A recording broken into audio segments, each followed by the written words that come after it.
Masih berbicara tentang Bapak Gubernur Kaltim, Bapak Rudi Masuti, yang hari ini didemo oleh ribuan aliansi mahasiswa dan juga massa di depan gedung Gubernur Kaltim atas ketidakterimaan mereka, ya mungkin seperti itu, terhadap kebijakan yang dibuat oleh Bapak Gubernur Kaltim yang dinilai kontroversial, ya, mulai dari mobil yang harganya 8,5 miliar, kemudian yang baru-baru ini merenovasi rumah dinas, ya, yang biayanya mencapai 25 miliar. Akan tetapi hal tersebut seolah-olah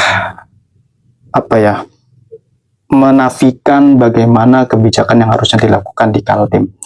Entah itu seperti yang dilakukan oleh Kang Deddy Mulyadi, ya, mengayomi rakyat kecil, kemudian membantu rakyat yang tidak mampu, kemudian sweeping atau mendatangi daerah-daerah atau wilayah-wilayah yang belum terjamah oleh pejabat atau yang lain sebagainya. Mungkin hal itu yang membuat mereka, warga Kaltim ini emosi, ya, geram terhadap gubernurnya. Nah, yang akan saya soroti di sini adalah tetapi Bapak Gubernur Kaltim hanya meminta maaf lewat voice note atau lewat pesan suara saja, teman-teman. Apakah dinilai pantas ataukah dinilai cukup? Hanya demikian.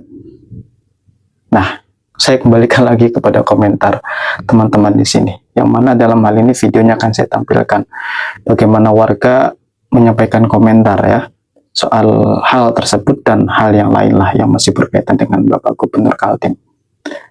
Silakan.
Dari tahun lalu aku selalu mengatakan kepada pemerintah Indonesia, kalian jangan semena-mena kepada rakyat. Kalian jangan sesuka hati membuat aturan. Kalian jangan sesuka hati menabrak aturan. Kalian jangan sesuka hati ngomong saat berpidato yang menyakiti hati rakyat, bahkan mengejek rakyat. Kalian jangan sesuka hati membuat tunjangan-tunjangan yang memberikan fasilitas mewah kepada kalian. Oke lah, kalian sekarang berkuasa, ada aparat yang membackup kalian bersenjata. Tapi pertanyaanku, negara mana yang mampu menahan, membendung rakyatnya yang marah? Coba tunjukkan negara mana. Coba tunjukkan negara mana yang mampu membendung kemarahan rakyatnya. Tidak ada.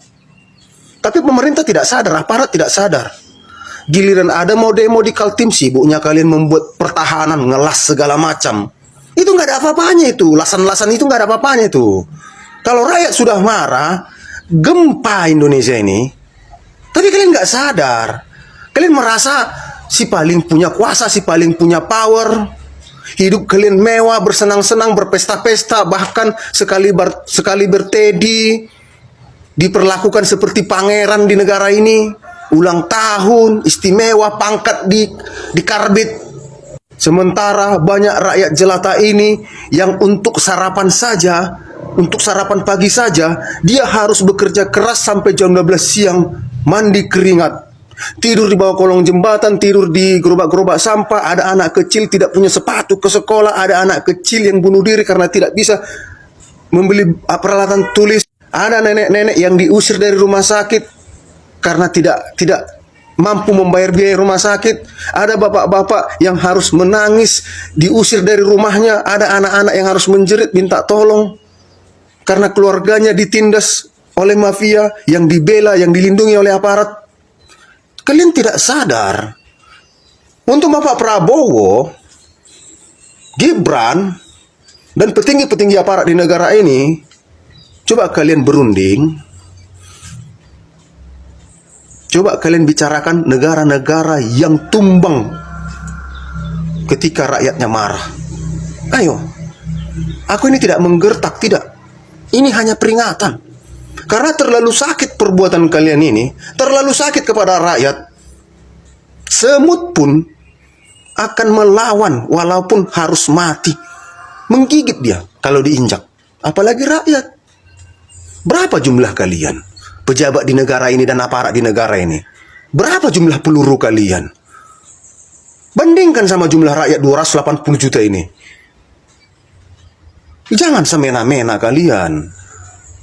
Kalau anggar-anggar gila, kalau adu-adu gila, banyak juga rakyat ini yang gila. Coba belum kompak aja ini.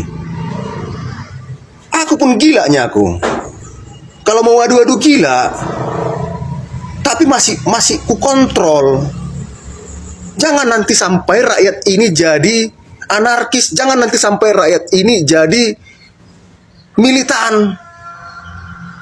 Jangan nanti jadi memberontak rakyat ini. Ini peringatan, ini bukan ajakan ya. Ini peringatan. Kalian memperlakukan rakyat ini seperti apa? Seperti sampah di negaranya. Kebijakan-kebijakan kalian itu, ketololan-ketololan kalian itu nyakitin hati rakyat. Ngomong sembarangan. Hari ini ngomong A, besok B, besok C. Janji-janji manis semua. Ini hanya peringatan ya. Ini bukan ajakan makar. Jangan kalian bilang aku makar. Tidak. Kalau aku tadi mengangkat senjata, lalu aku membuat organisasi atau perkumpulan, lalu aku buat buku yang melawan pemerintah, makar segala, baru aku salah. Ini peringatan, ku peringatkan kalian. Kalau tidak hari ini, mungkin besok, mungkin tahun depan, ada saatnya rakyat ini benar-benar sakit hati kepada pemerintah dan aparat. Suka-suka kalian, orang kaya bebas mempermainkan hukum, orang miskin kalian permalukan, kalian injak-injak. Giliran orang kaya, kalian membongkok menghormat, giliran orang miskin di luar, di gerbang. Orang kaya kalian persilahkan ke kantor, duduk di sofa yang empuk. Pengusaha-pengusaha kalian persilahkan duduk di sofa yang empuk, sementara rakyat harus berteriak-teriak di luar pagar. Bajingan kan? Bajingan pemerintah ini dan aparat ini bajingan. Ya, peringatan ya. Nggak lebih banyak jumlah kalian daripada rakyat yang sakit hati. Itu aja. Cuma belum kompak rakyat ini, belum kompak. Jangan sampai membuat kerusuhan, jangan sampai merusak fasilitas umum, dan jangan sampai mengganggu ketertiban umum. Kami sangat mengharapkan sekali saudara-saudara kami semuanya kita jaga Kalimantan Timur ini, karena kalau ada apa-apa yang merugi masyarakat Kalimantan Timur dan kita semuanya yang ada di dalamnya. Jadi saya sekali lagi mengimbau kepada saudara-saudara semuanya, tolong kita jaga Kalimantan Timur ini inklusivitasnya. Salah satu barometer dipilih dari Ibu Nusantara di Kalimantan Timur ini adalah karena inklusivitasnya. Jangan sampai percaya tercermati dengan hal-hal yang tentunya bukan substansial di dalam menyampaikan aspirasi. Demonstrasi dilindungi oleh konstitusional. Ini adalah negara demokrasi, tetapi catatannya kita punya berdialog. Saya lebih senang kalau kita masyarakat dengan dialog tiga lebih kita utamakan. Pintu daripada kata gubernur dibuka 24 jam. Siapa saja dan di mana saja tidak pernah kantor. Tidak hanya paguyuban, perorangan pun yang tidak terima. Jadi jangan pernah ada beranggapan bahwa susah untuk bertemu dengan gubernur Kalimantan Timur. Tidak. Baik itu organisasi kebudayaan, mahasiswa, siswa, semua. Kita semuanya, kami adalah pelayan masyarakat Kalimantan Timur. Jadi jangan pernah lakukan itu.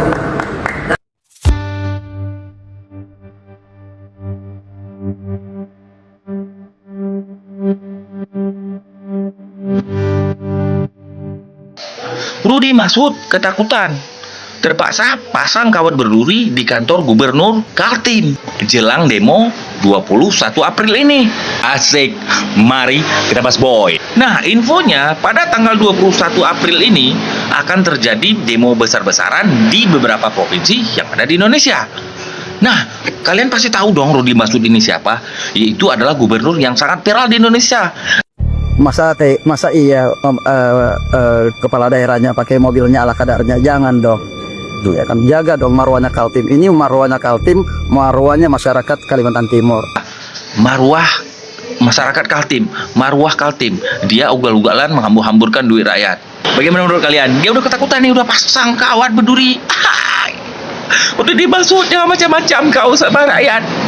Rudi Masud, tolong tobat deh. Ini tuh pakai baju yang betul-betul aja deh.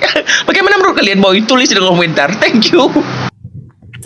Nah, oke ya teman-teman, itulah tadi beberapa cuplikan video yang bisa teman-teman simak dan juga saksikan soal bagaimana Gubernur Kaltim ini saat ini, hari ini tanggal 21 April ini di demo oleh ribuan aliansi mahasiswa dan juga massa warga di sana yang merasa ya kebijakan-kebijakan yang keluar dari kebijakan-kebijakan yang ditetapkan ataupun yang diberlakukan oleh Bapak Rudi Masud di Kaltim ini perlu kiranya untuk dibicarakan di ruang diskusi ya, dalam ruang demo itu tadi.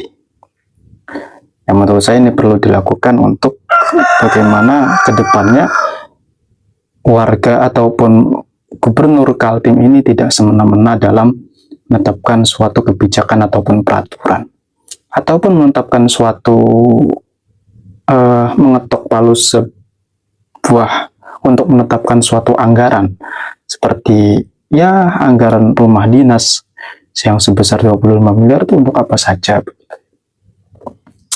Begitu teman-teman. Bagaimana komentar teman-teman setelah melihat video yang saya tampilkan ini? Silahkan tekan di kolom komentar di bawah ini teman-teman. Oke, mungkin cukup sekian hal yang dapat saya sampaikan. Kurang dan lebihnya saya mohon maaf. Assalamualaikum warahmatullahi wabarakatuh.